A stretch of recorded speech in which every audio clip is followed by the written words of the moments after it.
తెలంగాణలో political heat పెరిగింది. లోక్సభ ఎన్నికలకు నోటిఫికేషన్ ఇంకా రాలేదు. 3 ప్రధాన పార్టీలు ఒకదానిపై ఒకటి తీవ్ర స్థాయిలో విమర్శలు ప్రతివిమర్శలు చేసుకుంటున్నాయి. ప్రధానంగా బీఆర్ఎస్ కాంగ్రెస్ పార్టీల మధ్య మాటల తూటాలు పేలుతున్నాయి. సవాళ్లు ప్రతి సవాళ్లతో రాజకీయ వేడిని రాజేస్తున్నాయి. ముఖ్యమంత్రి రేవంత్ విమర్శలకు కేసీఆర్ ఎందుకు సైలెంట్గా ఉంటున్నారు? కేటీఆర్ ఎందుకు అంతలా రియాక్ట్ అవుతున్నారు? తాజాగా కేటీఆర్ రేవంత్కు చేసిన సవాల్ ఏంటి?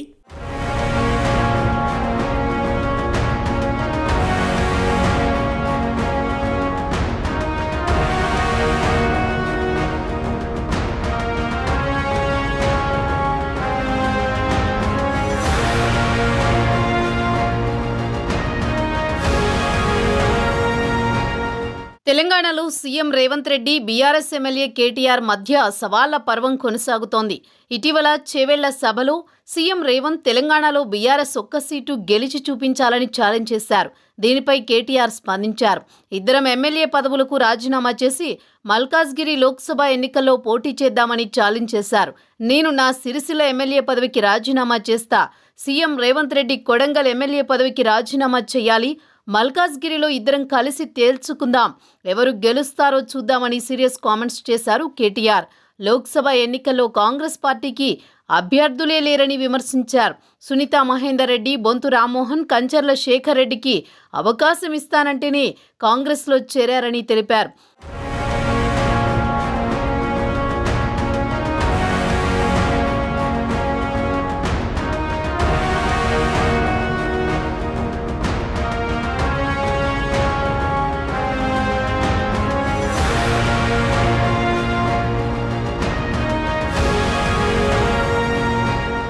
రేవంత్ రెడ్డి ఢిల్లీకి కప్పం కట్టాలి కదా, ఢిల్లీకి బ్యాగులు మోసేందుకే ఇంటి నిర్మాణానికి అనుమతి ఇవ్వడం లేదు.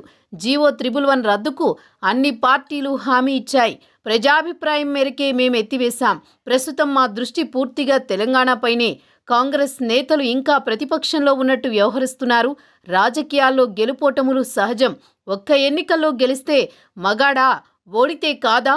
రేవంత్ను ఏదో భయం వెంటాడుతోంది. మగాడివైతే 2 లక్షల రూపాయల రుణమాఫీ చేయాలి, మహిళలకు పెన్షన్ ఇవ్వాలి అని మేము అడగలేమా అని ప్రశ్నించారు.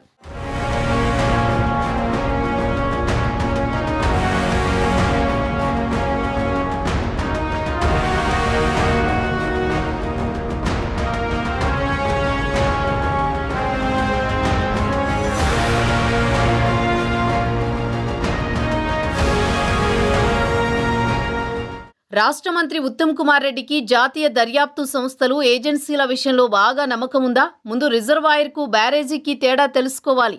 ఇరిగేషన్ మంత్రిగా కొత్తగా బాధ్యతలు చేపట్టారు. అన్నీ తెలుసుకుంటే మంచిది. కేసీఆర్ను బద్నాం చేయాలనుకుంటే మాకు ఇబ్బంది లేదు. కానీ మేడిగడ్డకు వెంటనే మరమ్మతు చేయండి. రాజకీయ వేధింపులకు భయపడం. మాకు న్యాయ వ్యవస్థపై నమ్మకం ఉంది. ఎన్డీఎస్ఏ దేశంలో ఎక్కడైనా 2 రోజుల్లో నివేదికను ఇచ్చిందా? రేవంత్ అసెంబ్లీలో చెప్పినట్టు మీకు చేతగాకపోతే మాకు అప్పగించండి. ఇరిగేషన్ శాఖ ఇస్తారా, ప్రభుత్వం నుంచి తప్పుకుంటారా అని నిలదీశారు.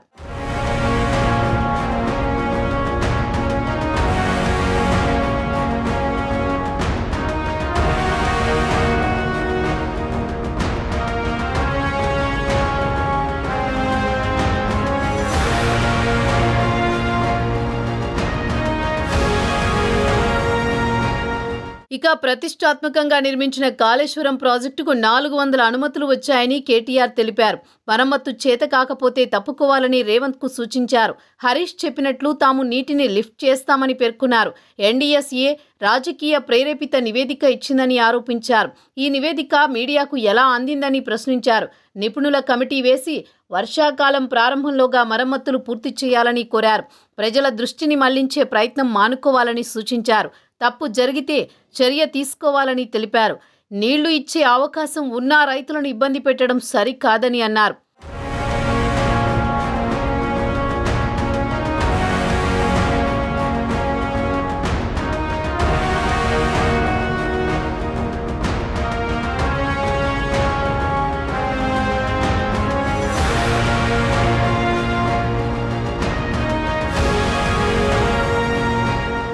కాంగ్రెస్ ప్రభుత్వం 80 రోజుల పాలనలో ఆరోపణలు, శ్వేతపత్రాలు అంటూ కాలక్షేపం చేస్తుందని విమర్శించారు.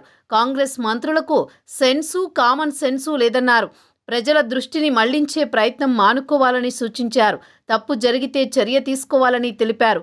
నీళ్లు ఇచ్చే అవకాశం ఉన్నా రైతులను ఇబ్బంది పెట్టడం సరికాదని అన్నారు కేటీఆర్. రేవంత్ మీద హాట్ కామెంట్స్ చేయడంతో రాజకీయ వర్గాల్లో చర్చకు దారితీసింది.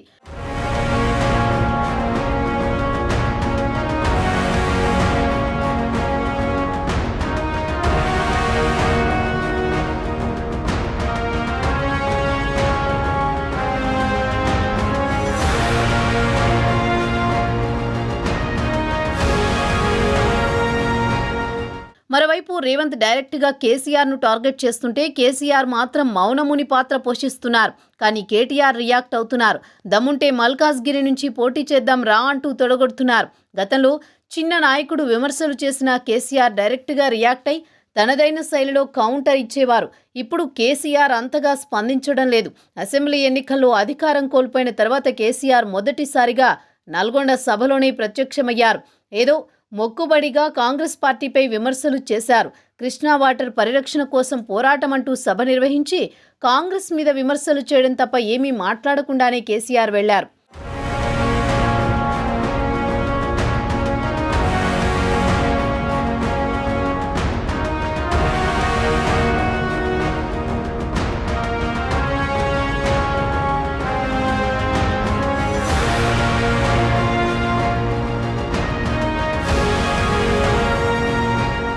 కేసీఆర్ ఆరోగ్యం బాగానే ఉన్నట్లుంది. అయినా ఎందుకు ప్రజల్లోకి రాలేకపోతున్నారు అన్నది చర్చనీయాంశంగా మారింది. కనీసం మీడియా ముందుకు వచ్చి తనపై చేస్తున్న విమర్శలకు ఎందుకు కౌంటర్ ఇవ్వలేకపోతున్నారు అనే ప్రశ్నలు వస్తున్నాయి. రేవంత్కు సమాధానం చెప్పే స్థాయి నాది కాదు అని అనుకుంటున్నారా? దానికి తన కుమారుడు కేటీఆర్ సరిపోతాడని భావిస్తున్నారా అనే సందేహాలు రాజకీయ వర్గాల్లో కలుగుతున్నాయి. మొదట్నుంచి రేవంత్ను చాలా తక్కువగా అంచనా వేసిన కేసీఆర్ రేవంత్ సీఎం అయ్యేసరికి తట్టుకోలేకపోతున్నట్లు విశ్లేషకులు చెబుతున్నారు.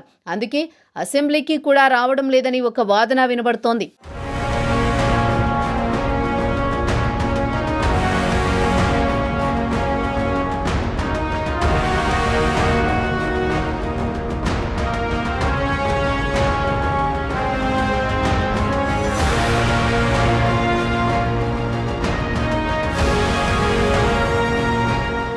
బీజేపీ సైతం రెండు పార్టీలను తీవ్రంగా విమర్శిస్తోంది. ప్రజా సంకల్ప యాత్రను ప్రారంభించింది. కానీ బీఆర్ఎస్ మాత్రం బీజేపీని విమర్శించడం లేదు. కాంగ్రెస్ కూడా రెండు పార్టీలను దుయ్యబడుతోంది.